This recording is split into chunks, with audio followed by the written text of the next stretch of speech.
When she says, oh, because she's a woman, her children cannot have Nigerian citizenship because you're a woman. Man, that's not true.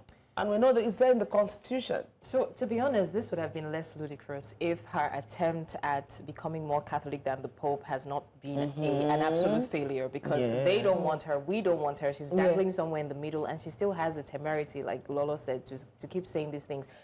At first, maybe she started off doing her research and maybe telling true stories, but adding a bit of exaggeration. But now she's just blatantly lying. And I don't know what her end game is, because clearly we've seen that your attempt to become more British than the Brits, it's not working. So I applaud her consistency, though, the fact that she just, every time she holds a mic or sits for an interview, if she doesn't mention Nigeria, like Tolu said, it's like her body's biting her. So she should keep at it, honestly. It's just so sad, because now it's just like an empty sounding drum. I'm just hoping that a Nigerian man has not hurt Kemi before. Maybe when she was in school, maybe one Nigerian boy had done had become a Nigerian demon or something to her, and that she has to just have it in for Nigeria. Because she's just anything she says. A woman can actually say, line them up and shoot them all. Yes. They're Nigerian. You know what, Lolo, you said it. We have to be worried when people of her caliber and her position get certain things wrong like this.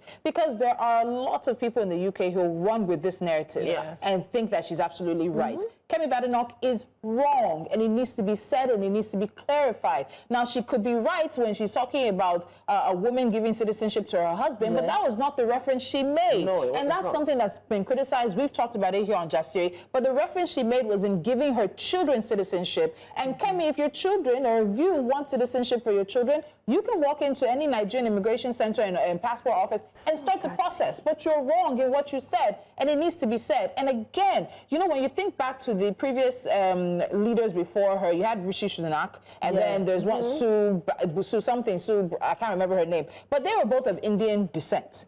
Do you hear them? Do you know how?